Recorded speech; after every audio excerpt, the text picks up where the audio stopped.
पाहताय JB TV news. बातमीत सत्यता हीच आमची ओळख। सिंदखेडा सत्ता बदलली, समस्या मात्र कायमच। बस स्थानक परिसरात गटारीचं साम्राज्य। नवनिर्वाचित नगराध्यक्षा आणि प्रशासनाच्या तातडीच्या उपाययोजनांची अपेक्षा। दुकानदार नियमित टॅक्स भरूनही मूलभूत सुविधा नाहीत, प्रशासनावर तीव्र नाराजी। सिंदखेडा शहरातील बस स्थानक परिसरातील मुख्य रस्त्यावर गेल्या अनेक वर्षांपासून गटारीचे दूषित पाणी 24 तास साचलेलं असल्याने नागरिकांची मोठी गैरसोय होते आहे। शहरातील जयलक्ष्मी सुपरमार्केटपासून ते रामेश्वर मेडिकलपर्यंत गटार व्यवस्थेचा अभाव असल्याने या परिसरातील हॉटेल्स, हॉस्पिटल्स आणि इतर व्यावसायिक आस्थापनांमधून निघणारे सांडपाणी थेट रस्त्यावर जमा होत आहे।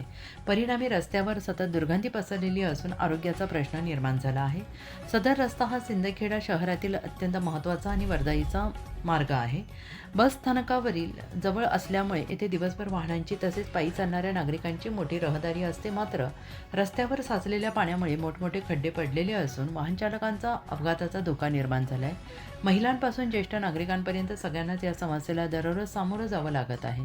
या परिसरातील दुकानदार नियमितपणे नगरपंचायत प्रशासनाला प्रॉपर्टी टॅक्स भरत असताना देखील मूलभूत सुविधांकडे दुर्लक्ष होत असल्याची नाराजी व्यक्त करत आहेत। दुर्गंधी आणि रस्त्यावर साचलेल्या पाण्यामुळे ग्राहक दुकानांपर्यंत पोहोचत नाहीत, परिणामी व्यवसायावर विपरीत परिणाम होत असल्याचा तक्रार व्यापाऱ्यांनी केली आहे। स्थानिक नागरिकांनी दुकानदारांनी यापूर्वी अनेक वेळा नगरपंचायत प्रशासनाला लेखी निवेदनं देऊन गटार बांधकाम पूर्ण करण्याची मागणी केली होती, मात्र यावर कोणताही ठोस कार्यवाही झालेली नसल्याचं सांगण्यात आलं आहे। त्यामुळे व्यापाऱ्यांमध्ये तीव्र नाराजीचं वातावरण आहे। अनेक वर्षानंतर शहरात सत्ता परिवर्तन झाले असून नव्याने निवडून आलेल्या नगराध्यक्ष आणि नगरपंचायत प्रशासनाकडून या गंभीर समस्येकडे तात्काळ लक्ष दिलं जाईल अशी अपेक्षा स्थानिक नागरिकांनी दुकानदारांनी व्यक्त केली आहे।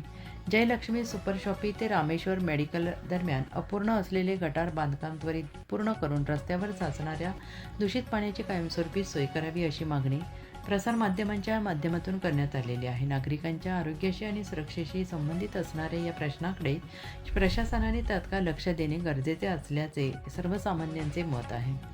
आता नवनिर्वाचित नगराध्यक्ष तसेच नगरपंचायत प्रशासन कधी या समस्येची दखल घेते याकडे सगळ्यांचे लक्ष लागून राहिले आहे। मुख्य संपादक जतीन बोरसे। तक्रारी पाण्याची गैरसोय आहे, गटारचं पाणी वाहतो त्याच्यामुळे आम्हाला पुष्कळ त्रास आहे। व्यापाऱ्यांना वास येतो, खड्डे गाड्या त्रास होतो आणि संपूर्ण आम्ही 10 वर्षापासून मागणी करतो इतकी जयलक्ष्मी तर रामेश्वर मेडिकल पर्यंत गटरच नाही। तुम्ही वेळोवेळी टॅक्स भरून त्यांना विनंती करतो की आम्हाला एक गटरची सुविधा करून द्या आणि जे होणारी गैरसोय आहे ती थांबवावी। आपल्या परिसरातील महत्त्वाच्या बातम्या पाहण्यासाठी आजच आमच्या जेबी टीव्ही न्यूज चॅनलला यूट्यूबवर सबस्क्राईब करा आणि